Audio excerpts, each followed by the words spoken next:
Hello guys, আসসালামু আলাইকুম। আপনারা সবাই কেমন আছেন? আমি তো আল্লাহর রহমতে ভালো আছি।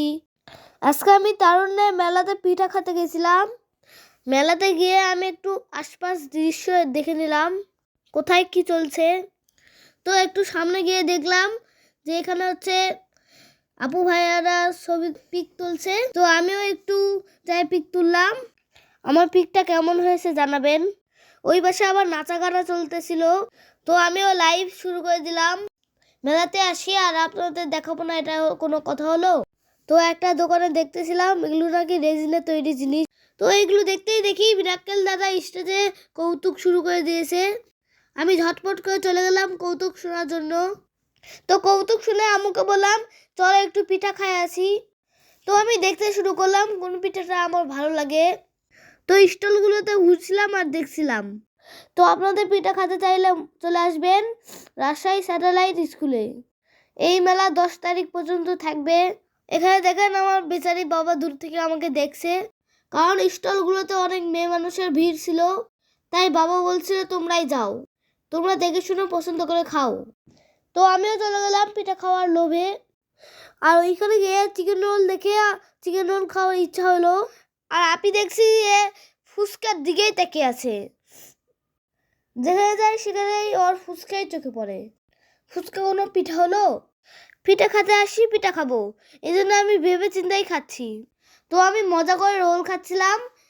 খেতে খেতে বাবার কাছে যেয়ে বললাম যে বাবা তুমিও একটু টেস্ট করে দেখো কেমন মজা। বাবা বললো না না আমি খাবো না, তুমি খাও। তো কি আর করা, বাবা তো খাবে না, আমি খাই নিলাম। তারপর খাইয়ে দেয় আশেপাশে একটু দেখলাম যে কি আছে। তো দেখি এখানে অনেক বইয়ের দোকানও আছে। তো ভাবলাম সব দোকানগুলো একটু ভালো করে ঘুরে ঘুরে দেখি কি আছে। তো দেখেন কত সুন্দর সুন্দর বই, আর বই নেওয়ার জন্য বই প্রেমীরা ভিড় জমাচ্ছে। আর এই বইয়ের পাশে দেখলাম একটা অন্যরকম স্টল। আর এই স্টলে যা আছে সব আগেকার মানুষ ব্যবহার করতো, এখন এই সব জিনিস আর দেখা যায় না। আর এখানে এটা কি পাখির বাসা আমি তো বুঝতেই পারছি না। আমি আমার ভালো করে চেক করে নিলাম যে ভিতরে ডিম টিম কিছু আছে নাকি।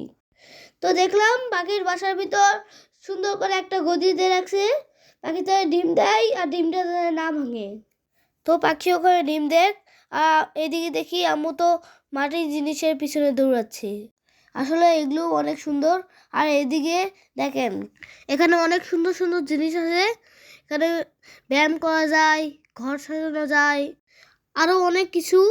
আমি কয়েকটা জিনিস চেক করে দেখলাম যে কেমন হচ্ছে। এখানে আবার মাওতার গানও রাখছে আমাদের মতো মানুষের জন্য। ওয়াও, এই পেন্টিংগুলো দেখেন কত সুন্দর। আমি আবার ওখানে একটি পিক উঠালাম। আর এখানে দেখেন সব মেয়েরা মেহেদি দিচ্ছে। আসলে এই মেলা মানে অনেক ধরনের জিনিস দেখা যায়। তো এই মেলা 10 তারিখ পর্যন্ত থাকবে। আপনারা যারা রাজশাহীতে আসেন দেখে যাবেন। তো বাইরে এসে দেখি মুড়িওয়ালা দোকানের কাছে অনেক ভিড় জমছে। ভাবলাম এই মুড়ি অনেক টেস্ট হবে, খেয়ে নেই। তো খেতে খেতে আমি বাড়ির পথে রওনা দিলাম। আজ এই পর্যন্তই, আল্লাহ হাফেজ।